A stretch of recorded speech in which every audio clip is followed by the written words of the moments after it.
ಅನ್ನದಾತನ ಕೂಗಿಗೆ ದನಿಯಾದ ವೇದಿಕೆ. ಪ್ರಗತಿಪರ ರೈತರೊಂದಿಗಿನ ಸಂದರ್ಶನ, ಸಾವಯವ ಕೃಷಿಗೆ ಉತ್ತೇಜನ, ಬಿತ್ತನೆ ಬೀಜ, ರಸಗೊಬ್ಬರ, ಮಿಶ್ರ ಬೆಳೆ, ವಾರ್ಷಿಕ ಬೆಳೆ, ನೀರಾವರಿ ಪದ್ಧತಿ, ಕೃಷಿ ಉಪಕರಣಗಳು, ಬೆಳೆ ರೋಗ ನಿಯಂತ್ರಣದ ಬಗ್ಗೆ ಮಾಹಿತಿ ನೀಡುವ ಹಾಗೂ ಕೃಷಿ, ರೇಷ್ಮೆ, ತೋಟಗಾರಿಕೆ ಇಲಾಖೆಯಿಂದ ಸಿಗುವ ವಿಶೇಷ ಸೇವಾ ಸೌಲಭ್ಯಗಳ ಕುರಿತ ವಿನೂತನ ಕಾರ್ಯಕ್ರಮ. ತಪ್ಪದೇ ಕೇಳಿ ಪ್ರತಿ ಸೋಮವಾರ ಬೆಳಿಗ್ಗೆ 8:45 ಹಾಗೂ ಬುಧವಾರ ಸಂಜೆ 6:50. ಮರೆಯದೆ ಕೇಳಿ ನಿಮ್ಮ ನೆಚ್ಚಿನ ಸಮುದಾಯ ಬಾನುಲಿ ಕೇಂದ್ರದಿಂದ.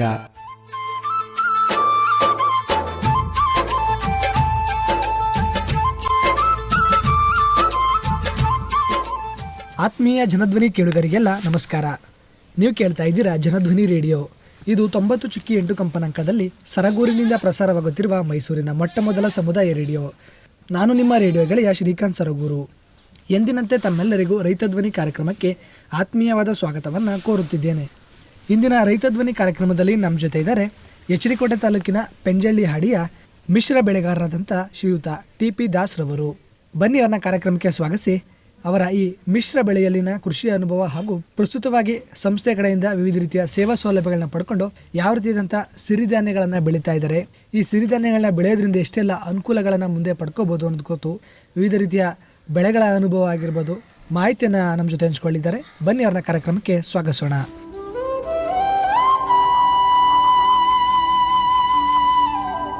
ದಾಸ ಅವರೇ, ತಮಗೆ ಕಾರ್ಯಕ್ರಮಕ್ಕೆ ಸ್ವಾಗತ. ನಮಸ್ಕಾರ. ನಮಸ್ಕಾರ ಸರ್. ಮೊದಲಿಗೆ ಬಹಳ ಸಂತೋಷ ತಮ್ಮ ಕೃಷಿ ಅನುಭವನ ನಮ್ಮ ಜೊತೆ ಹಂಚ್ಕೊಳ್ಳಿಕ್ಕೆ ತಾವು ಕಾರ್ಯಕ್ರಮದಲ್ಲಿ ಭಾಗವಹಿಸ್ತಿದ್ದೀರಾ. ತಾವು ಎಷ್ಟು ವರ್ಷಗಳಿಂದ ಈ ಕೃಷಿ ಜೀವನವನ್ನ ಮಾಡ್ತಾ ಇದ್ದೀರಾ? ಆರಂಭದಲ್ಲಿ ಯಾವ್ಯಾವ ರೀತಿಯ ಬೆಳೆಗಳನ್ನ ಬೆಳೀತಾ ಈ ಕೃಷಿಯನ್ನ ಶುರು ಮಾಡಿದ್ರಿ? ನಾವು ಮೊದಲು ಬೆಳೀತಿದ್ದೋದು ಹತ್ತಿ, ಅಂದರೆ ನಾಡತ್ತಿ, ಪಾರಂ ಜೋಳ, ಕಡಲೆಕಾಯಿ, ಉರುಳಿ, ರಾಗಿ ಮತ್ತು ನವಣೆ, ಎಳ್ಳು, ಇನ್ನೂ ಇತರ ಅದು ಯಾವುದು ಅಂತಂದರೆ ಅಲಸಂದೆ, ಹಸಿರು, ಉದ್ದು, ಇಷ್ಟು ನಾವು ಬೆಳೀತಾ ಇದ್ದು. ಇವಾಗ ಬೆಳೆನೇ ಬೇರೆ, ಜೋಳ, ರಾಗಿ, ಅದು ಬಿಟ್ಟ ಮೇಲೆ ಕಡಲೆಕಾಯಿ ಮತ್ತು ಸಿರಿಧಾನ್ಯ ಹುಸಿ ಸಂಸ್ಥೆ ಕಡೆಯಿಂದ ಕೊಡ್ತಾರೆ, ಅದು ಸ್ವಲ್ಪ ಬೆಳೀತಾ ಇದ್ದೀವಿ. ಬೆಳೆದು ಅದು ಏನೋ ನಮ್ಮ ಜೀವನ ಸಾಗಿಸ್ತಾ ಇದ್ದೀವಿ. ತಾವು ಒಟ್ಟು ಎಷ್ಟು ಎಕರೆ ಪ್ರದೇಶ ಜಮೀನನ್ನ ಹೊಂದಿದ್ದೀರಾ? ನಾವು 3.5 ಎಕರೆ. 3.5 ಎಕರೆ ಇದೆ. 3.5 ಎಕರೆ ಜಮೀನು ನಿಮ್ಮ ಹತ್ರ ಹೊಂದಿದ್ದೀರಲ್ಲ, ಆ 3.5 ಎಕರೆನಲ್ಲಿ ಯಾವ್ಯಾವ ರೀತಿ ಭಾಗ ಮಾಡಿಕೊಂಡು ಯಾವ ರೀತಿ ಬೇರೆ ಬೇರೆ ಬೆಳೆಗಳನ್ನ ಬೆಳೀತಾ ಇದ್ದೀರಾ? ಅದು ಒಂದೊಂದು ಟೈಮ್ ಬಂದಾಗ, ಈಗ ಫಸ್ಟ್ನೇದು ಮಳೆಗಾಲ ಭರಣಿ ಕೂರ್ತಿಗೆ ಅಂತ ಹೇಳ್ತೀವಿ, ಆವಾಗನೇ ಒಂದು ಬೆಳೆ. ಅದಾದಮೇಲೆ ಈ ಮಕೆ ಉಬ್ಬೆ ಹುಟ್ಟಿದಾಗಲೇ ಆಗ ಒಂದು ಬೆಳೆ, ಉರುಳಿ, ರಾಗಿ, 3 ತಿಂಗಳು ರಾಗಿ, ಮತ್ತು ಅಲಸಂದೆ, ಉದ್ದು, ಹಸಿರು. ಇದು ಮುಂದೆ ಬೆಳೆಯೋದು ರಾಗಿ ಅಥವಾ ಜೋಳ, ಎಳ್ಳು, ನವಣೆ, ಈ ಥರ 2 ಕಾಲದಲ್ಲಿ 2 ಬೆಳೆ ಥರ ಬೆಳಿತೇವೆ ಈಗ. 3.5 ಎಕರೆ ಜಮೀನ್ ಪ್ರದೇಶಕ್ಕೂ ನೀರಾವರಿ ವ್ಯವಸ್ಥೆ ಹೇಗೆ ಮಾಡ್ಕೊಂಡಿದ್ದೀರಾ? ನೀರಾವರಿ ನಿರ್ವಹಣೆ ಹೇಗಾಗ್ತಾ ಇದೆ? ನೀರಾವರಿ ಸ್ವಲ್ಪ ಕಮ್ಮಿ, ಜಾಸ್ತಿ ಅಂಥದ್ದು ಏನಿಲ್ಲ. ಒಂದು 4 ಜೆಟ್ಟು 3 ಜೆಟ್ಟು ಓಡ್ತದೆ. ನಮ್ಮ ನೀರಿಗೆ ಸ್ವಲ್ಪ ಹಿಂಸೆ. ಮಳೆ ಅಡ್ಜಸ್ಟ್ನಲ್ಲಿ ಅದು ತಗೊಂಡು ಬಳಸ್ಕೊತಾ ಇದ್ದೇವೆ. ಬೋರ್ ವ್ಯವಸ್ಥೆ ಮಾಡ್ಕೊಂಡು ಎಷ್ಟು ವರ್ಷ ಆಯ್ತು? ಅದಕ್ಕಿಂತ ಮುಂಚೆ ಯಾವ ರೀತಿ ನೀರಿನ ವ್ಯವಸ್ಥೆ ಇತ್ತು? ಆವಾಗ ನೀರಿನ ವ್ಯವಸ್ಥೆ ಮಳೆಗಾಲನೇ, ಆವಾಗ ಮಳೆ ಆಧಾರಿತ. ಇದು ತಗೊಂಡು ಒಂದು 4 ವರ್ಷ ಆಗಿದೆ ಏನೋ ಬೋರು. ಅಲ್ಲಿಂದ ಈಚೆ ಮಳೆ ಬಂದಾಗ ಮಳೆ ತಗೋತೀವಿ, ಅದಿಲ್ಲದೆ ಇದ್ದಾಗ ಇದರಲ್ಲಿ ಹೊಸ ಅಡ್ಜಸ್ಟ್ ಮಾಡ್ಕೋತೀವಿ. ಆರಂಭದಿಂದಲೂ ತಾವು ಮಳೆ ಆಧಾರಿತವಾಗಿ ಕೃಷಿ ಮಾಡ್ಕೊಂಡು ಈ ಕಳೆದ ಒಂದು 3-4 ವರ್ಷದಿಂದ ಬೋರ್ ವ್ಯವಸ್ಥೆ ಇರೋದ್ರಿಂದ ಹೌದೌದು ಈ ನೀರಾವರಿ ವ್ಯವಸ್ಥೆ ಮುಖಾಂತರ ಮಾಡ್ತಾ ಇದ್ದೀರಾ. ಈಗ ತಾವು 3.5 ಎಕರೆ ಪ್ರದೇಶದಲ್ಲಿ ಬೆಳೆಗಳನ್ನ ಬೆಳೀತಾ ಇದ್ದೀರಾ. ಅದರಲ್ಲಿ ಅಲ್ಪಾವಧಿ ಬೆಳೆಗಳು ಯಾವ್ಯಾವು, ದೀರ್ಘಾವಧಿ ಬೆಳೆಗಳು ಯಾವ್ಯಾವ ಬೆಳೀತಾ ಇದ್ದೀರಾ? 3-4 ತಿಂಗಳಾದ್ರೆ ಇಂಡಪ್, ರಾಗಿ, ಅಲಸಂದೆ, ಉದ್ದು, ಹಸಿರು, ಇವು ಮಾತ್ರ 3 ತಿಂಗಳ ಒಳಗೆ ಬರ್ತವೆ ಧಾನ್ಯಗಳು. ಅದು ಅಲ್ಪಾವಧಿ ಅಂತಂದ್ರೆ ಹತ್ತಿ, ರಾಗಿ, ಜೋಳ ಇವು ಹಾಕ್ಬೋದು. ದೀರ್ಘಾವಧಿ ಬೆಳೆಗಳು ಯಾವುದು ಬೆಳೀತಾ ಇಲ್ಲ. ದೀರ್ಘಾವಧಿ ಬೆಳೆನೇ ಹತ್ತಿ, ರಾಗಿ, ಮುಂಚೆನೆ ಭರಣಿ ಕುರ್ತಿ ಅಂತ ಹೇಳ್ತಾ ಇದ್ದೀವಿ ನಾವು, ಅದನ್ನ ಆ ಬೆಳೆನೇ ಹತ್ತಿ, ರಾಗಿ ಮತ್ತು ಜೋಳ, ಎಳ್ಳು, ನವಣೆ ಇಷ್ಟು ಇನ್ನೂ ಬೆಳಿಬೋದು. ಮತ್ತು ಅಲ್ಪಾವಧಿ ಅಂತಂದರೆ ಈ ಉರುಳಿ, ಈ 3 ತಿಂಗಳ ರಾಗಿ ಮತ್ತು ಇಂಡಪ್ಪು, ಈ ರಾಗಿಗಳೆಲ್ಲ ಬೆಳೀತಾ ಇದ್ದೀವಿ. ಈಗ ತಾವು ವಿವಿಧ ರೀತಿಯ ಧಾನ್ಯಗಳಾಗಿರ್ಬೋದು ಬೆಳೆಗಳನ್ನು ಬೆಳೀತಾ ಇದ್ದೀರಲ್ಲ, ಈ ಬೆಳೆಗಳನ್ನ ಬೆಳೆಯೋ ಒಂದು ವ್ಯವಸಾಯ ಪದ್ಧತಿ ಆಗಿರ್ಬೋದು, ಕ್ರಮಗಳಾಗಿರ್ಬೋದು, ಯಾವ ರೀತಿ ಇದೆ ತಮ್ಮದು? ದೈನಿಕ ಗೊಬ್ಬರ ಜಾಸ್ತಿ ಅದು ಬಳಸ್ಕೊತೀವಿ. ಜೊತೆಗೆ ಸಾಕಾಗದೇ ಇದ್ರೆ 1 ಮೂಟೆ 2 ಮೂಟೆ ಒಳಗಡೆ ನಾವು ಜಾಸ್ತಿ ತಗೊಳ್ಳಲ್ಲ. ದನ ಗೊಬ್ಬರ ಮಾತ್ರ ಬಳಸ್ಕೊತಾ ಇದ್ದೀವಿ. ತಾವೇ ತಯಾರಿಸ್ಕೊತೀರಾ ಈ ಸಾವಯವ ಗೊಬ್ಬರನ, ಇಲ್ಲಾಂದ್ರೆ ಬೇರೆ ಕಡೆಯಿಂದ ತಗೋತೀರಾ? ದನಿನ ಗೊಬ್ಬರ ಬೇರೆ ನಮ್ಮಲ್ಲೇ ಇದೆ. ದನ ಹಾಂ, ನಮ್ಮಲ್ಲೇ ತೊಪ್ಪೆ ಸಗಣಿ ಹಾಕಿದಾಗ ತಗೊಂಡೋಗಿ ಜಮೀನಿಗೆ ಬಿಸಾಕ್ಬಿಡ್ತೀವಿ. ಯಾಕಂದರೆ ಈ ಗುಡ್ಡೆ ಪಡ್ಡೆ ಮಾಡಿದಾಗ ಮಣ್ಣು ಅದು ಇದು ಆಳ್ಮಳ್ಳಿ ಕೋಳಿ ಗಿಳೆಲ್ಲ ಅಂದ್ಬಿಡ್ತವೆ ಅಂದ್ಬಿಟ್ಟು ನಾವೇನು ಮಾಡ್ತೀವಿ, ಜಮೀನಿಗೆ ತಗೋಗಿ ಹಾಕೊಬಿಡ್ತೀವಿ. ಈಗ ಸಾವಯವ ಪದ್ಧತಿ ಅನುಸರಿಸಿ ಏನು ದನದ ಗೊಬ್ಬರನ ಬಳಸ್ಕೊಂಡು ಬೆಳೆ ಬೆಳೀತಾ ಇದ್ದೀರಲ್ಲ, ಇಳುವರಿ ಚೆನ್ನಾಗಿದೆಯಾ? ಇಳುವರಿ ಚೆನ್ನಾಗಿದೆ. ಗೊಬ್ಬರ ಭಾಳ ಚೆನ್ನಾಗಿರ್ತದೆ. ಬೆಳೆ ಅದು ಊಟನೇ ಆಗ ಹಿಂದೆ ಬೆಳಿತಿದ್ರಲ್ಲ ಸರ್, ದನಿನ ಗೊಬ್ಬರನ ಉಪಯೋಗಿಸ್ಕೊಂಡು ಬೆಳೆ ಮಾಡಿದ್ರೆ ಭಾಳ ಚೆನ್ನಾಗಿ ಬರ್ತಾ ಇದೆ. ಇವಾಗ ಯಾವುದು ತಂದ್ಕೊಂಡು ಹಾಕಿ ಮನುಷ್ಯನಿಗೆ ಕಾಯಿಲೆ ತಂದ್ಕೊಂಡು ಮಾಡ್ಕೋತೀವಿ ಅಷ್ಟೇ. ಈಗ ತಾವು ಭತ್ತನೂ ಕೂಡ ತಾವು ಬೆಳೀತಾ ಇದ್ರಿ, ಎಷ್ಟು ಎಕರೆ ಗದ್ದೆನಲ್ಲಿ? ಈ ವರ್ಷನೇ ಮಾಡಿರೋದು. ಈ ವರ್ಷ ಒಂದು ಅರ್ಧ ಎಕರೆ ಭತ್ತ ಹಾಕಿದ್ದೀನಿ. ಗದ್ದೆ ಗುಂಡ್ಲು ಥರ ಮಾಡ್ಕೊಂಡು ಹಾಗೆ ಊದು ಅಲ್ಲೇ ನಾಟಿ ಗೀಟಿ ಮಾಡ್ಕೊಂಡು ಇದೇ ವರ್ಷ ಅದು ಅಷ್ಟು. ಯಾವ ವರ್ಷ ಇತ್ತಿಲ್ಲ. ಬೋರು ತೊಟ್ಟಿಂದ ಏನಿಲ್ಲ. 4 ವರ್ಷದಿಂದ ಈಗ ಇದು 4ನೇ ವರ್ಷ. ನೋಡವ ಅದೇನೋ ತಂದ್ಬಿಟ್ಟು ತಗೊಂಡು ಜವಾಬ್ದಾರಿಯಾಗಿ ನಾವು ಮಾಡಲಿಲ್ಲ. ಆಗಲಿ ಹೋಗಲಿ ಅನ್ನೋದಕ್ಕಾಗಿ ಮಾಡಿದ್ದೀವಿ. ಅದು ಸುಮಾರಾಗಿ ಚೆನ್ನಾಗಿ ಬಂದಿದೆ. ಈಗ ತಾವು ಮೂಲತಃ ಆದಿವಾಸಿ ಜನಾಂಗದವರಾಗಿದ್ದರಿಂದ ತಮ್ಮ ಹಿರಿಕರೆಲ್ಲ ಈ ಕುಂಬ್ರಿ ಬೇಸಾಯ ಪದ್ಧತಿ ಮುಖಾಂತರ ಕೃಷಿ ಮಾಡ್ತಾ ಇದ್ರು. ಅದು ತಾವು ಮಾಡ್ತಾ ಇದ್ದೀರಾ ಅಥವಾ ನಿಮ್ಮ? ಆವಾಗ ನಾವು ಅಲ್ಲಿ ಕುಂಬ್ರಿ ಬೇಸಾಯ ಅಂತಂದ್ರೆ ಕಾಡಿನೊಳಗೆ ಇದ್ದಾಗ ಅದು ಮಾಡ್ತಾ ಇದ್ರು ನಮ್ಮವರು. ಯಾವ ತರ ಅದು ಗುದ್ಲಿಲೆ ಹಾಕ್ಕೊಂಡು ರಾಗಿ ಚೆಲ್ಬಿಡೋದು, ಗುದ್ಲಿಲೆ ಅಗದು ಎಲ್ಲ ಸೇರ್ಕೊಂಡು ಮನೆಯವರೆಲ್ಲ ಸೇರ್ಕೊಂಡು ಈ ಥರ ಮಾಡ್ಕೋತಿದ್ರು ಕುಂಬ್ರಿ ಬೇಸಾಯ. ಈಗ ಆ ಥರ ಇಲ್ವಲ್ಲ, ಯಾರು ಕಾಡಿನ ಒಳಗಡೆ ಇಲ್ವಲ್ಲ, ಇರೋರು ಮಾಡ್ಕೋತಾರೆ ಅಷ್ಟೇ. ನಾವೆಲ್ಲ ಆ ಕಡೆ ಎಲ್ಲ ಬಿಟ್ಟು ಸುಮಾರು ನನಗೆ 63 ವರ್ಷ ಆಗಿದೆ. ನಾನು ಇಲ್ಲೇ ಹುಟ್ಟಿ ಬೆಳೆದು ಇಲ್ಲಿ ಬಂದು ಸೇರಿದ ನನಗೆ ಗೊತ್ತಿಲ್ಲ ಇದು ನಮ್ಮ ತಂದೆ ತಾಯಿಗಳು. ಇವಾಗ ಬುದ್ಧಿಬಲ ಆಗಿ ನಾನು ವ್ಯವಸಾಯ ಮಾಡೋಕ್ಕೆ ಇಲ್ಲಿ ಮಾಡ್ತಾಯಿದ್ದೀನಿ. ಈಗ ತಮ್ಮ ಜಮೀನಲ್ಲಿ ಏನಾದರೂ ಈ ಎರೆಹುಳ ಗೊಬ್ಬರ ಘಟಕ ಅಥವಾ ಸಾವಯವ ಗೊಬ್ಬರ ಅಥವಾ ಜೀವನಾಂಶ ಮಾಡೋ ರೀತಿಯಲ್ಲಿ ಏನಾದರೂ ವ್ಯವಸ್ಥೆ ಮಾಡ್ಕೊಂಡಿದ್ರೆ ಅಥವಾ ಮುಂದೆ ಮಾಡಬೇಕು ಅಂತ ಅನ್ಕೊಂಡಿದ್ದೀನಿ? ಮುಂದೆ ಮಾಡ್ಬೇಕು ಅನಿಸ್ತದೆ. ಇವಾಗ ಏನು ಮಾಡಿಲ್ಲ. ಆದರೆ ನಮ್ಮ ವಿವೇಕಾನಂದ ಅವರು ಒಬ್ಬರು ಬೈರ್ನಾಯ್ಕ ಅವರು ಬಂದು ಒತ್ತಡ ಮಾಡ್ತಾವ್ರೆ, ನೋಡೋಣ ಅಂದ್ಬಿಟ್ಟು ನಾನು ಹೇಳಿದ್ದೀನಿ. ಈಗ ಅವರು ಯಾವ ರೀತಿ ಹೇಳ್ಕೊಟ್ಟಾಗ ಯಾವ ರೀತಿ ಮಾಡಬೇಕು ಅನ್ನೋದಕ್ಕಾಗಿ ನಾನು ಜವಾಬ್ದಾರಿ ತಗೊಂಡು ಮಾಡಬೇಕು ಅನ್ನಿಸ್ತದೆ. ನೋಡೋದು ಅದೇನು ಟಾರ್ಪಾಲ್ ಅದೇನೋ ಎಲ್ಲ ಕೊಡ್ತೀನಿ ಅಂದಿದ್ದಾರೆ. ಹೌದು, ತಗೊಂಡು ಮಾಡ್ತೀನಿ. ಪ್ರಸ್ತುತವಾಗಿಯೂ ಬೇರೆ ಹಾಡಿಗಳಲ್ಲಿ ರೀತಿಯ ಎರೆಹುಳ ಗೊಬ್ಬರ ಘಟಕವನ್ನ ಮಾಡಿಕೊಂಡು ಅದರಲ್ಲೂ ಕೂಡ ಗೊಬ್ಬರ ತಯಾರಿಕೆಯನ್ನ ಮಾಡ್ಕೊತಾ ಇದ್ದಾರೆ. ಮುಂದಿನ ದಿನಗಳಲ್ಲಿ ತಾವು ಮಾಡ್ಕೊಳ್ಳೋ ನಿಟ್ಟಿನಲ್ಲಿ ಆಸಕ್ತಿ ಇದೆ. ಈಗ ಸಾವಯವ ಗೊಬ್ಬರವನ್ನ ಸ್ವತಃ ನಾವೇ ತಯಾರು ಮಾಡಿಕೊಂಡು ವ್ಯವಸಾಯಕ್ಕೆ ಬಳಸ್ಕೊಳ್ಳೋದ್ರಿಂದ ಅದರಲ್ಲಿ ಉತ್ತಮವಾದ ಇಳುವರಿ ಸಿಗ್ತಾ ಇದೆಯಾ ಅಥವಾ ಅದರಿಂದ ಎಷ್ಟೆಲ್ಲ ಆಹಾರ ಪದಾರ್ಥಗಳು ಗುಣಮಟ್ಟ ಚೆನ್ನಾಗಿರುತ್ತೆ? ಅದು ಈಗ ನಾವು ಬೇರೆ ಗೊಬ್ಬರ ಅಂತಂದರೆ ದನ ಗೊಬ್ಬರ ಬಿಟ್ಟ ಮೇಲೆ ಇನ್ನೇನೋ 1 ಮೂಟೆ 2 ಮೂಟೆ ಅಷ್ಟೇ ನಾವು ಬೇರೆ ಗೊಬ್ಬರ ತರೋದು.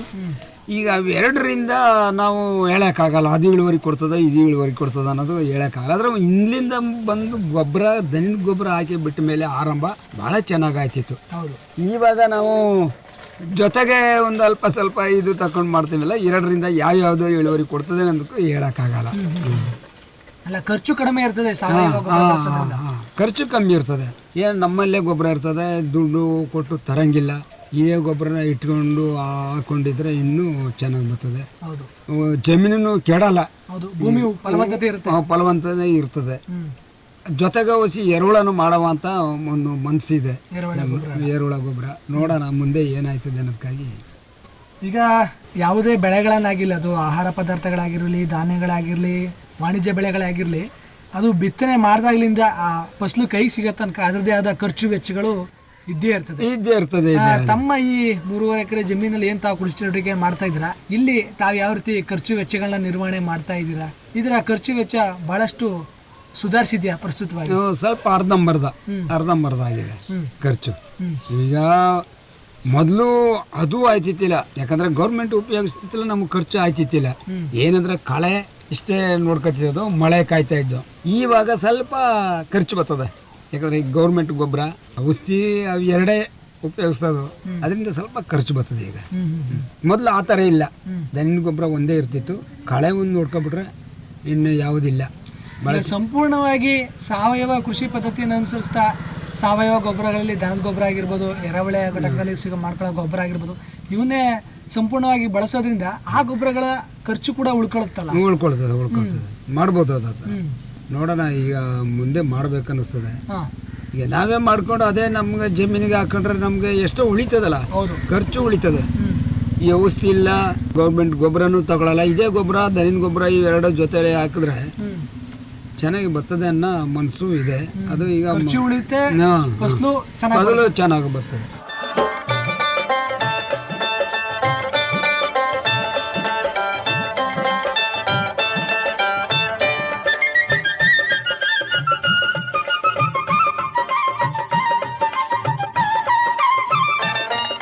ಈಗ ತಾವು ಪ್ರಸ್ತುತವಾಗಿ ನಮ್ಮ ಸ್ವಾಮಿ ವಿವೇಕಾನಂದ ಯೂತ್ ಮೂವ್ಮೆಂಟ್ ಸಂಸ್ಥೆ ಕಡೆಯಿಂದ ಒಂದು ಕಾರ್ಯಕ್ರಮದ ಅಡಿಯಲ್ಲಿ ಏನೇನೋ ಈಗ ಸಿರಿಧಾನ್ಯಗಳನ್ನ ಪಡ್ಕೊಂಡೋದಾಗಿರ್ಬೋದು, ಮತ್ತು ಜೆಟ್ ಪೈಪ್ಗಳನ್ನ ಪಡ್ಕೊಂಡಿರೋದಾಗಿರ್ಬೋದು, ಈ ರೀತಿಯ ಸೇವಾ ಸೌಲಭ್ಯಗಳನ್ನ ಪಡ್ಕೋತಾ ಇದ್ದೀರಲ್ಲ, ಇದರ ಅನುಭವ ಹೇಗಿದೆ? ಇದರಿಂದ ಪಡ್ಕೊಳ್ಳೋದ್ರಿಂದ ಎಷ್ಟೆಲ್ಲ ತಮಗೆ ಒಳ್ಳೆ ಅನುಕೂಲ ಇದೆ ಸರ್. ಯಾಕಂತಂದರೆ ಈಗ ಈ ರಾಗಿ ಬಿತ್ತನೆ ಟೈಮ್ನಲ್ಲಿ ಸ್ವಲ್ಪ ಊಟದ ರಾಗಿ ಇತ್ತು, ಆದರೆ ಅದು ಬಿತ್ತಕ್ಕಾಗಲ್ಲ, ಬಿತ್ತನೆ ರಾಗಿ ಪರದಾಡ್ತಾ ಇದ್ದೆ. ಆವಾಗ ಇವರು ಬೈರನಾಯ್ಕರೇ ಇವರ ಬಂದು ನನಗೆ ಒತ್ತಡ ಕೊಟ್ಟರು, ನೋಡಪ್ಪ ನಿನಗೆ ಒಂದು 5 kg ರಾಗಿ ಕೊಡ್ತೀನಿ ಹಾಕು ಅಂತಂದರು. ಸರಿ, ಒಳ್ಳೆ ಕೆಲಸವೇ, ಬಿತ್ತನಿಕೆ ನಾನು ಪರದಾಡ್ತಾ ಇದ್ದೀನಿ, ಕೊಟ್ಟರೆ ಒಳ್ಳೆ ಅನುಕೂಲ ಸರ್ ತಂದಾಗ ಇವ್ರು ಕೊಟ್ಟರು. ಇದು ಒಂದು ಅರ್ಧ ಎಕರೆಗಾಯಿತು. ಇನ್ನೊಬ್ಬರು ತಮ್ಮ ಒಂದು 5 kg ತಂದು 1 ಎಕರೆನ ಲೋಡ್ ಮಾಡಿಬಿಟ್ಟೆ. ಅಲ್ಲಿಗೆ ಎಷ್ಟೋ ಅನುಭವ ಗೊತ್ತಾಯ್ತಲ್ಲ. ಮತ್ತು ಜೆಟ್ಟು ಪೈಪ್ ಇತ್ತಿತ್ತಿಲ್ಲ, ಇವರೇ ಒತ್ತಡ ಮಾಡಿ ಕರ್ಕೋಗಿ, ಬಾಪ ನಿನಗೆ ಒಂದು 15 ಪೈಪು 4 ಜೆಟ್ಟು ಕೊಡಿಸ್ತೀನಿ ಅಂದಾಗ ಎಷ್ಟೋ ನಮಗೆ ಭಾಳ ಅನುಕೂಲ ಆಯಿತು. ಈಗ ನಾವೇ ತರೋದಾಗಿದ್ರೆ ಎಷ್ಟು ದುಡ್ಡು ಬೇಕಾಗಿತ್ತು, ಅದು ನಾವು ತಿಳ್ಕೊಂಡು ನಾವು ಮಾಡಲೇಬೇಕು. ಸುಮ್ಮನೆ ನಾವು ಅವ್ರನ್ನೂ ಕೈ ಬಿಡಬಾರ್ದು. ನಮ್ಮ ಮುಂದೆ ಇನ್ನೂ ಸೌಲಭ್ಯ ಸಿಗ್ಬೋದು ಅನ್ನೋದಕ್ಕಾಗಿ ನಾವು ಒತ್ತಡದಿಂದ ಅವ್ರನ್ನ ಕೇಳ್ಕೊಂಡು ನಾವು ಮಾಡ್ಕೊಂಡು ನಮ್ಮ ಕೆಲಸ ಇನ್ನೇನು ನಾವು ಗೇದವ್ರಿಗೆ ಏನು ಕೊಡ್ತಾ ಇಲ್ವಲ್ಲ, ನಮ್ಗೆ ನಾವು ತಾನೇ ಗೇಯ್ಕೊಳ್ಳೋದು. ಅದಕ್ಕೆ ಒತ್ತಡ ಮಾಡಿದಾಗ ಅವ್ರನ್ನ ಯಾಕೆ ದೂರ ನಾವು ಏನೋ ಮಾಡೋದು ಸರಿ ಅಂತ ಅಂದ್ಬಿಟ್ಟು ಒಳ್ಳೆ ಕೆಲಸ ಅಂತ ಅಂದ್ಬಿಟ್ಟು ನಾನು ಹೇಳ್ತಾ ಇದ್ದೀನಿ. ನಿಮ್ಮ ಅಭಿವೃದ್ಧಿಗೋಸ್ಕರನೇ ಅಲ್ವಾ ನಮ್ಮ ಅಭಿವೃದ್ಧಿಗೆ ಅವರು ಒತ್ತಡ ಮಾಡಿ ಕೊಡ್ತಾವ್ರೆ. ನಾವು ಅದನ್ನೆಲ್ಲ ಬೇಡ ಅನ್ನೋಕ್ಕಾಗಲ್ಲ, ತಗೋಬೋದು. ಎಷ್ಟೆಲ್ಲ ಅನುಕೂಲ ಆಗ್ತದೆ ಈ ರೀತಿಯ ಸಂಸ್ಥೆ ಕಡೆಯಿಂದ ಸೌಲಭ್ಯ ಪಡ್ಕೋತಾ ಇರೋದು? ಒಳ್ಳೆ ಅನುಕೂಲ ಆಯ್ತದೆ ಬಿಡಿ, ಏನು ತಪ್ಪಾಗಲ್ಲ. ಮುಂದೆ ಇನ್ನೂ ಆಗ್ಬೋದು ಅನ್ನೋದಕ್ಕಾಗಿ ನಾವು ತಿಳ್ಕೊತೀವಿ. ಈಗಲೇ ಈಗ ಅರ್ಧಂಬರ್ಧ ಮಾಡ್ತಾವ್ರೆ ಪರಲ್ಲ. ಈಗ ಜೋಳ ಕೊಡ್ತಾರೆ, ರಾಗಿ ಕೊಡ್ತಾರೆ, ಮತ್ತು ಸಿರಿಧಾನ್ಯಗಳನ್ನು ಕೊಡ್ತಾರೆ. ಇವೆಲ್ಲ ಕೊಟ್ಟಾಗ ಇದು ಅನುಕೂಲತೆ ತಾನೆ ನಮಗೆ, ಅದು ಒಳ್ಳೆ ಅದೇನು ತಪ್ಪಿಲ್ಲ ಬಿಡಿ. ಈಗ ನಮಗೆ ಅನುಕೂಲ ಆಯ್ತು ಬಿಡಿ, ಏನು ತಪ್ಪಿಲ್ಲ. ಅದು ಒಳ್ಳೆ ಕೆಲಸ ಮಾಡ್ತಾವ್ರೆ. ಇನ್ನು ಮುಂದೆ ನಾವು ಇನ್ನೂ ಪ್ರೋತ್ಸಾಹಿಸ ಕೊಟ್ಟು ಅವ್ರನ್ನ ಮುಂದೆ ಹೇಳ್ಕೊಂಡು ನಮ್ಗೆ ಬೇಕಾದ ಸಾಮಾನುಗಳನ್ನು ತಗೊಂಡು ಪಡ್ಕೋಬೋದು, ಅದೇನು ತಪ್ಪಿಲ್ಲ. ಈಗ ಪ್ರಸ್ತುತವಾಗಿ ಯಾವ್ಯಾವ ಧಾನ್ಯಗಳನ್ನ ಬಿತ್ತನೆ ಮಾಡಿದ್ದೀರಾ? ಈಗ ರಾಗಿ, ಜೋಳ, ಭತ್ತ ಮತ್ತು ಕೊರ್ಲೆ ಇವು 3 ಮಾಡಿದ್ವಿ. ಮೊದಲು ಹಾಗೆ ಎಲ್ಲ ಬರೀ ಜೋಳನೇ ಹಾಕಿದ್ವಿ ಫಸ್ಟ್ನೇ ಬೆಳೆ ಫುಲ್ಲು. ಇವ್ರನ್ನ ಕೊಟ್ಟಿದ್ರು 1 ಬ್ಯಾಗು, ನಾನು ಒಂದು 5 ಬ್ಯಾಗು 6 ಬ್ಯಾಗು ತಂದು ಹಾಕಿದ್ವಿ. ಈಗ ತಾವು ಸಂಸ್ಥೆ ಕಡೆಯಿಂದ ರೀತಿಯ ಬಿತ್ತನೆ ಧಾನ್ಯಗಳನ್ನ ಪಡ್ಕೊಂಡು ತಮ್ಮ ಜಮೀನಿನಲ್ಲಿ ಬಿತ್ತನೆ ಮಾಡಿಕೊಂಡು ಅವುಗಳ ಫಸಲು ಬರುವಿಕೆಯನ್ನು ಕಾಯ್ತಾ ಇದ್ದೀರಲ್ಲ, ಈ ಪ್ರಸ್ತುತವಾಗಿ ತಾವು ಈ ಬೆಳೆದಿರುವಂಥ ಬೆಳೆಗಳನ್ನು ಉತ್ತಮ ರೀತಿಯಲ್ಲಿ ನಿರ್ವಹಣೆ ಮಾಡೋದ್ರ ಜೊತೆಗೆ ಅವುಗಳನ್ನು ಕಾಡು ಪ್ರಾಣಿಗಳಿಂದ ಆಗಿರ್ಬೋದು, ಇತರ ಪ್ರಾಣಿಗಳನ್ನು ರಕ್ಷಣೆ ಮಾಡ್ಕೊಳ್ಳೋದು ಒಂದು ಸವಾಲಿನ ಬೇಲಿ ಬಂದೋಬಸ್ತು ನಮ್ಮದು. ಯಾವ ರೀತಿ ವ್ಯವಸ್ಥೆ ಮಾಡ್ಕೊಂಡಿದ್ದೀರಾ? ಅದು ತಂತಿ ಬೇಲಿ ಹಾಕೊಂಡಿದ್ದೇನೆ. ಅದ್ರ ಮೇಲೆ ಒಂದು ಸ್ವಲ್ಪ ನಟ್ಟಿಗಿಟ್ಟು ಬಿಟ್ಕೊಂಡು ಆಡು ಕುರಿ ಬರದಾಗೆ, ದನ ಏನೋ ಬರಲ್ಲ ಬಿಡಿ, ತಂತಿ ಬೇಲಿ ಹಾಕಿಬಿಟ್ಟಿದೆ. ಅದೆಲ್ಲ ಭಾಳ ಹುಷಾರು. ಒಂದು ಕಾವಲುದಾರನಾಗಿ ಇರ್ತೀವಿ ಇಲ್ಲೇ ಜಮೀನಲ್ಲಿ. ಆಡು ಕುರಿ ಬಂದ್ಬಿಟ್ಟು ಒಂದು ಸುತ್ತು ಬರೋದು, ಜಮೀನು ಒಳಕ್ಕೆ ಹೋಗೋದು ಬರೋದು ಮನೆಗೆ, ಈ ಥರ ಮಾಡ್ಕೊಂಡು ಕಾವಲು ಕಾಯ್ಕೊಂಡಿದ್ದೀವಿ. ಅದು ಈಗ ಅದೇ ರೀತಿ ಈ ಬೆಳೆಗಳನ್ನು ಬೆಳೆಯೋದ್ರ ಜೊತೆಗೆ ಹಸು ಸಾಕಾಣಿಕೆ ಅಥವಾ ಕುರಿ ಸಾಕಾಣಿಕೆ ಇದನ್ನೇನಾದರೂ ಮಾಡ್ತಾ ಇದ್ದೀರಾ? ಮಾಡ್ತಾ ಇದ್ದೀವಿ. ಎಷ್ಟೆಷ್ಟು ಸಾಕಿದ್ದೀರಾ? ಹಸು 2 ಇದೆ, 3 ಊರಿಗಳಿದೆ, ಅವೆಲ್ಲ ಸಾಕ್ತಾ ಇದ್ದೀವಿ. ಮತ್ತು ಆಡು ಒಂದು 3-4 ಆಡು ಬಿಟ್ಕೊಂಡಿದ್ದೀವಿ. ಇವೆಲ್ಲ ನಾವು ನೋಡ್ಕೊಂಡು ಜವಾಬ್ದಾರಿಯಿಂದ ಮಾಡ್ಕೊತಾ ಇದ್ದೀವಿ. ಡೈರಿಗೆಲ್ಲ ಹಾಲು ಹಾಕ್ತಾ ಇದ್ದೀರಾ? ಇಲ್ಲ, ನಿಮ್ಮ ಬಳಕೆಗೆ ಮಾತ್ರ. ಈಗ ತಾವು ಕಳೆದ 30-40 ವರ್ಷಗಳಿಂದ ಕೃಷಿ ಚಟುವಟಿಕೆಗಳನ್ನ ಮಾಡ್ತಾ ಅದರಲ್ಲಿ ವಿವಿಧ ರೀತಿಯ ಬೆಳೆಗಳನ್ನು ಬೆಳೀತಾ ಇದ್ದೀರಾ. ಪ್ರಸ್ತುತವಾಗಿ ಸಿರಿಧಾನ್ಯ ಬೆಳೆಗಳನ್ನು ಹಾಕಿದ್ದೀರಾ. ಈ ರೀತಿಯ ಬೆಳೆಗಳನ್ನು ಬೆಳೆದಂಥ ಏನ್ ಫಸಲಿರುತ್ತೆ ಇದನ್ನ ಮಾರಾಟ ಮಾಡ್ಲಿಕ್ಕೆ ಮಾರುಕಟ್ಟೆ ವ್ಯವಸ್ಥೆ ಹೇಗ್ ಮಾಡ್ಕೊಂಡಿದ್ದೀರಾ? ಎಲ್ಲೆಲ್ಲೆಲ್ಲ ಹೋಗಿ ಮಾರಾಟ ಮಾಡ್ತಾ ಇದ್ದೀರಾ? ಇಲ್ಲ, ಅವರೇ ಬರ್ತಾರೆ. ಅವರು ಲಾರಿ ಮತ್ತೆ ತಕೊಂಡು ವ್ಯಾಪಾರಗಾರರೇ ಬರ್ತಾರೆ. ರೇಟ್ ಮಾತಾಡಿ ಇಲ್ಲೇ ವ್ಯಾಪಾರ ಮಾಡಿ ಆವಾಗ ಕೊಟ್ಬಿಡ್ತೀವಿ. ನಾವೇಂತ ಹೋಗಂಗಿಲ್ಲ. ಅಕಸ್ಮಾತ್ ಯಾರು ಬರ್ದನೇ ಇದ್ದಾಗ RMC ಹೋಗಿ ಕೇಳ್ಕೊಂಡ್ ಬರ್ತೀವಿ, ರೈಟ್ ಹೇಗೆ ತಗೋತೀರಾ, ಕಳಿಸ್ಕೊಡೋದ ಏನಂತ ಕೇಳ್ತೀವಿ. ಅವರು ರೈಟು ಸರಿಯಾಗಿ ಅಂದರೆ ಕೊಟ್ಬಿಡ್ತೀವಿ. ಇಲ್ಲದ್ರೆ ಅಲ್ಲಿ ಗಂಟ ರೈಟ್ ಬರೋ ಗಂಟ ಇಟ್ಕೋತೀವಿ. ಅಂದರೆ ಜಾಸ್ತಿ ದಿನ ಇಡೋಕ್ಕಲ್ಲ, ಒಂದು ವಾರದ ಒಳಗೆ ಇಟ್ಕೋಬೋದು. ಆಚೆಗೆ ಯಾರು ಬಂದಾಗ ವ್ಯಾಪಾರ ಮಾಡಿ ಕೊಟ್ಬಿಡ್ತೀವಿ. ಅಂದ್ರೆ ಅತಿ ಹೆಚ್ಚಾಗಿ ಜಮೀನಿಗೆ ಬಂದು ಕೊಂಡ್ಕೊಂಡು ಹೋಗ್ತಾರೆ. ಜಮೀನಿಗೆ ಬಂದು ಕೊಂಡ್ಕೊಂಡಿರ್ತಾರೆ. ಈಗ ತಾವು ವಿವಿಧ ರೀತಿಯ ಕೃಷಿ ಚಟುವಟಿಕೆಯನ್ನು ಮಾಡ್ತಾ ಇದರಲ್ಲಿ ವಿವಿಧ ರೀತಿಯ ಬೆಳೆಗಳನ್ನು ಬೆಳೀತಾ ಒಂದು ಕೃಷಿ ಜೀವನವನ್ನು ನಡೆಸ್ತಿರೋದ್ರಿಂದ ತಮ್ಮ ವೈಯಕ್ತಿಕ ಆದಾಯ ಸ್ಥಿತಿಗತಿ ಆಗಿರ್ಬೋದು ಮತ್ತು ತಮ್ಮ ಹಣಕಾಸು ನಿರ್ವಹಣೆ ಆಗಿರ್ಬೋದು ಹೇಗಿದೆ? ಭಾಳಷ್ಟು ಸುಧಾರಿಸಿದೆಯಾ ಮೊದಲಿಗಿಂತ? ಮೊದಲಿಗಿಂತ ಪರವಾಗಿಲ್ಲ. ಯಾಕಂತಂದ್ರೆ ನಾವು ಹೆಂಗ್ ಮಾಡ್ತೀವಿ ಅದ್ರ ಮೇಲೆ ಡಿಪೆಂಡ್ ಬರ್ತದೆ ಸರ್. ನಾವು ಯಾವ ಫಸಲು ಯಾವ ರೀತಿ ಮಾಡಿ ನಾವು ಕೊಡ್ತೀವಿಯೋ ಅದ್ರ ಮೇಲೆ ನಮ್ಗೆ ತೊಂದರೆ ತಾಪತ್ರ ಎಲ್ಲ ನಿಗ್ಬೋದು. ಮೊದಲಿನ ಬೆಳೆಗೆ ಭಾಳ ಈಗ ಮಾಡಿದ್ರೆ ಭಾಳ ತೊಂದರೆ ಇರ್ತಿತ್ತು. ಅವ್ರ ಹತ್ರ ಇವ್ರ ಹತ್ರ ಹೋಗಿ ಸಾಲ ಫಲ ಕೇಳಿ ಮಾಡಿ ಬಿತ್ತನೆ ಬೀಜ ಹಾಕೋದು ಭಾಳ ಹಿಂಸೆ ಇತ್ತು. ಇವಾಗ ಹಾಗೇ ಇಲ್ಲ. 2-3 ಬೆಳೆ ಬೆಳೆಯೋದ್ರಿಂದ ನಮಗೆ ಅಷ್ಟೇನು ತೊಂದರೆ ಬರಲ್ಲ. ಭತ್ತದ ತೊಂದರೆ ಅಂದರೆ ಒಂದೇ ಸಮಯ ಇರೋದಿಲ್ಲ ಅದರಲ್ಲಿ. ಒಂದು ಬೆಳೆ ಬೆಲೆಯಲ್ಲಿ ಕೈ ಕೊಡ್ತಂದ್ರೆ ಇನ್ನೊಂದು ಬೆಳೆ ಕೈ ಸರಿ ಸರಿ ಒಂದೇ ಬೆಳೆನ ನೆಚ್ಕೊಂಡು ಮಾಡೋಕ್ಕಾಗಲ್ಲ. ಒಂದೇ ಬೆಳೆ ಆಗಲ್ಲ. ನಾನಾ ಥರ ಬೆಳೆ ಹಾಕಿದಾಗ ಈ ಬೆಳೆ ಸ್ವಲ್ಪ ಕಮ್ಮಿ ಆದರೆ ಇನ್ನೊಂದು ಬೆಳೆ ನಮಗೆ ಜಾಸ್ತಿ ಸಿಗ್ತದೆ. ಈಗ ಪ್ರಸ್ತುತ ತಾವು ಸಿರಿಧಾನ್ಯಗಳನ್ನು ಹಾಕೊಳ್ಳೋದ್ರಿಂದ ಅದರಲ್ಲೂ ಬಹಳಷ್ಟು ಅನುಕೂಲ ಇದೆ ಮತ್ತೆ ಅದಕ್ಕೆ ತುಂಬಾನೇ ಬೇಡಿಕೆನೂ ಇದೆ. ಅದರಿಂದ ಅದಕ್ಕೆ ತಕ್ಕಂತ ಬೆಲೆ ಸಿಗುತ್ತೆ ಮತ್ತೆ ಅದರಲ್ಲಿ ಯಾವ ರೀತಿಯ ನಷ್ಟ ಕಾಣೋದಿಲ್ಲ. ಈಗಲೂ ಏನು ನಷ್ಟ ಕಂಡಿಲ್ಲ ಸರ್. ಅದು ಯಾಕೆ ಸುಮ್ಮನೆ ಆದ್ರೆ ನಾವು ಹೇಳಿದೆ. ಈಗ ನೀವು ಬಂದು ಚೆಕಪ್ ಮಾಡ್ತಾರೆ ಅಂದ್ಬಿಟ್ಟು ಭಾಳ ತೊಂದರೆ ಅಂತ ಅಂದ್ಬಿಟ್ರೆ ಯಾರು ಏನು ಕೊಡಲ್ಲ. ನಾವು ಗೇದಾಗ ಮಾತ್ರ ನಮಗೆ ಕೊಡ್ತದೆ. ನೋಡಿ ಹಂಗೆಲ್ಲ ಈ ಥರ ಮಾಡಪ್ಪ, ನೀನು ಮುಂದೆ ನಿಮ್ಗೆ ಅನುಕೂಲ ಆಗ್ಬೋದು, ನೀವು ದಾರಿ ತೋರ್ಬೋದು. ಆ ದಾರಿ ಅಂತ ನಾವು ಮಾಡ್ಕೊಂಡು ಹೋದ್ರೆ ಏನು ತೊಂದರೆ ಬರಲ್ಲ. ಇವ್ರ ಮಾತು ಅವ್ರ ಮಾತು ನಮಗೆ ಯಾಕೆ ಹೋಗುವಂತ ಅನ್ನೋದು ಅದು ಯಾವತ್ತೇ ಕೆಟ್ಟವನು. ಅದಕ್ಕೆ ಒಬ್ರು ಹೇಳಿದ ಮಾತನ್ನ ಕೇಳ್ಕೋಬೇಕು, ಇನ್ನೊಬ್ರು ಹೇಳಿದ ಮಾತನ್ನ ಕೇಳ್ಕೊಂಡು ಮಾಡಿದಾಗ ಮಾತ್ರ ಅದು ವ್ಯವಸಾಯ ಆರಂಭ ಕೈ ಹಿಡಿಯೋದು. ಈಗ ಪ್ರಸ್ತುತ ದಿನಗಳಲ್ಲಿ ನೋಡ್ತು ಅಂದರೆ ತಾಲೂಕಿನಲ್ಲಿರುವಂಥ ವಿವಿಧ ಹಾಡಿಗಳಿರುವಂಥ ಆದಿವಾಸಿಗಳು ಕಡಿಮೆ ಭೂಮಿಯನ್ನು ಹೊಂದಿದ್ರು ಸರಿ, ಹೆಚ್ಚು ಭೂಮಿಯನ್ನು ಅಂತ ಹೊಂದಿದ್ರು ಸರಿ, ತಮ್ಮದೇ ಆದಂಥ ಜಮೀನನ್ನು ಹೊಂದಿರ್ತಾರೆ. ಆದರೂ ಅವರು ಪಕ್ಕದ ಜಿಲ್ಲೆಗೆ ಹೋಗಾಗಿರ್ಬೋದು, ಪಕ್ಕದ ರಾಜ್ಯಕ್ಕೆ ಕೂಲಿಗೆ ಹೋಗಿ ಸ್ವತಃ ತಮ್ಮಲ್ಲೇ ಸ್ವಂತ ಜಮೀನು ಮಾಡ್ತಾ ಇಲ್ಲ. ಅಂಥವ್ರಿಗೆ ಈಗ ಸಂಸ್ಥೆ ಕಡೆಯಿಂದ ರೀತಿಯ ಸೇವಾ ಸೌಲಭ್ಯಗಳು ಪಡ್ಕೊಂಡು ಯಾವ ರೀತಿಯ ಅನುಕೂಲಗಳನ್ನ ತಾವು ಮಾಡ್ಕೊಂಡು ಕೃಷಿ ಮಾಡ್ಕೊಳ್ತಾ ಇದ್ದೀರಾ? ಅದ್ರ ಪ್ರಕಾರ ಅವರು ಮಾಡಿದ್ರೆ ಎಷ್ಟೆಲ್ಲ ಅನುಕೂಲ ಆಯ್ತದೆ ಸರ್. ಒಂದು ಊರಲ್ಲಿ ಒಬ್ಬ ಮಾಡೋದನ್ನ ನೋಡಿ ಒಂದು ಇದೇ ಆಡಿ ಅಂತಂದು ಈ ಪಕ್ಕದ ಮನೆಯವ್ರು ನೋಡಿ ತಿಳ್ಕೋಬೇಕು. ನೋಡಪ್ಪ ಅವನಂಗೆ ನಾವು ಮಾಡೋವು, ಅವನು ಮಾಡ್ದಂಗೆ ನಾವು ಮಾಡಿದಾಗ ನಾವು ಯಾಕೆ ಅನ್ನಕ್ಕೆ ಬಟ್ಟೆಗೆ ಸೋಲಬೇಕು? ಅವನು ಮಾಡ್ದಂಗೆ ನಾವು ಮಾಡಿದಾಗ ನಾವು ಅದೇ ರೀತಿ ಇರ್ಬೋದು ಅನ್ನೋದಕ್ಕಾಗಿ ಪಕ್ಕದವ್ರ ತಿಳ್ಕೊಂಡು ಹೋದ್ರೆ ಅದು ಒಂಥರ ಆರಂಭನೂ ಕೈ ಹಿಡಿತದೆ. ಅವನು ಗೆದ್ದಕ್ಕೂ ಹಣಕಾಸು ಸಿಗ್ತದೆ. ಸುಮ್ಮನೆ ಅಯ್ಯೋ ಮಾಡ್ಕೊಂಡು ಹೋಗ್ಲಿ ಬಿಡು, ಇದು ವರ್ಷಗಟ್ಲೆ ಕಾಯ್ಬೇಕಂತ ಅಂದಾಗ ಎದ್ದು ಕೂಲಿಗೆ ಉಂಟೋದ್ರೆ ಕೂಲಿ ದಿನ ಸಿಗುತ್ತೆ, ಅದು ಕಾಯ್ಬೇಕಲ್ಲ. ಇದು ಕಾಯ್ಬೇಕಲ್ಲ. ಅದು ಏನು ರಾತ್ರಿ ಹೊತ್ತು ಕೂಲಿ. ಅದಕ್ಕೆ ಕೆಲವರು ಆ ಥರ ಮನಸ್ಸು ಇರ್ತದೆ ಅನ್ನೋದು, ಅದು ಅವರವರು ಭಾವನೆಗಳು ಏನೇನು ಇದೆಯಾ ಅನ್ನೋದು ಗೊತ್ತಿಲ್ಲ ಸರ್.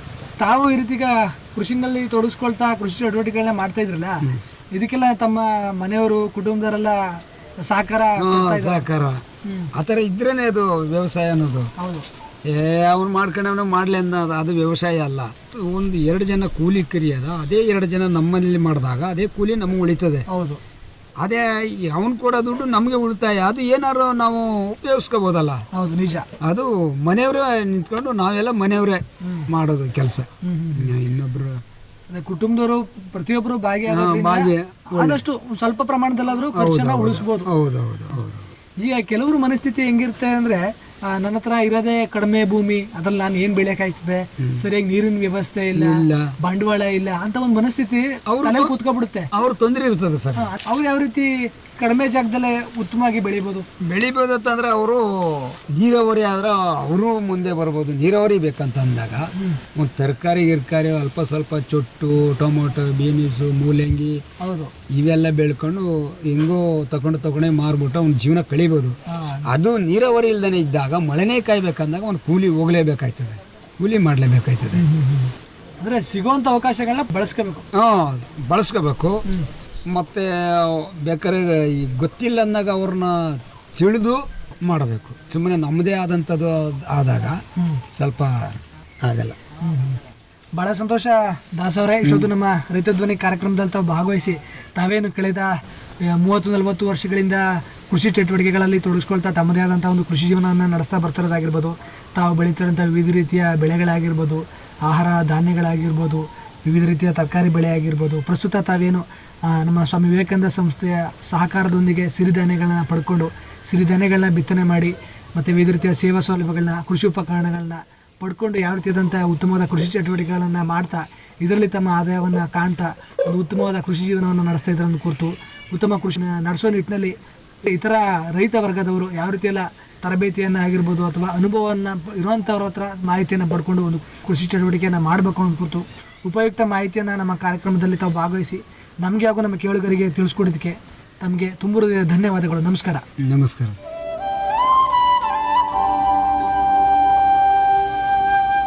ಪ್ರಿಯ ಕೇಳುಗರೆ, ಇದುವರೆಗೂ ನೀವು ಕೇಳ್ತಾ ಇದ್ರಿ ನಮ್ಮ ರೈತ ಧ್ವನಿ ಕಾರ್ಯಕ್ರಮದಲ್ಲಿ ಎಚ್ ಡಿ ಕೋಟೆ ತಾಲೂಕಿನ ಪೆಂಜಳ್ಳಿ ಹಾಡಿಯ ಶ್ರೀಯುತ ಟಿ.ಪಿ. ದಾಸ್ರವರ ಜೊತೆಗಿನ ಸಂದರ್ಶನ ಕಾರ್ಯಕ್ರಮ ಇದಾಗಿತ್ತು. ಇವತ್ತಿನ ನಮ್ಮ ಮಿಶ್ರ ಬೆಳೆಯನ್ನು ಕುರಿತಂತಹ ಹಾಗೆಯೇ ಮಿಶ್ರ ಬೆಳೆ ವ್ಯವಸಾಯ ಪದ್ಧತಿಯನ್ನು ಕುರಿತಂತಹ ರೈತ ಧ್ವನಿ ಕಾರ್ಯಕ್ರಮ. ಮತ್ತೊಂದು ರೈತ ಧ್ವನಿ ಕಾರ್ಯಕ್ರಮದಲ್ಲಿ ಮತ್ತೊಬ್ಬ ಸಮಗ್ರ ಕೃಷಿಕರೊಂದಿಗೆ ತಮ್ಮನ್ನು ಮತ್ತೆ ಭೇಟಿಯಾಗ್ತೀನಿ. ಅಲ್ಲಿಯವರೆಗೂ ಕೇಳ್ತಾ ಇರಿ ಜನಧ್ವನಿ. ಇದು ನಿಮ್ಮ ನೆಚ್ಚಿನ ಹಾಗೂ ಮೈಸೂರಿನ ಮೊಟ್ಟಮೊದಲ ಸಮುದಾಯ ರೇಡಿಯೋ ಕೇಂದ್ರ 90.8 ಕಂಪನಾಂಕದಲ್ಲಿ ಸರಗೂರಿನಿಂದ ಪ್ರಸಾರವಾಗುತ್ತಿದೆ. ನಮಸ್ಕಾರ.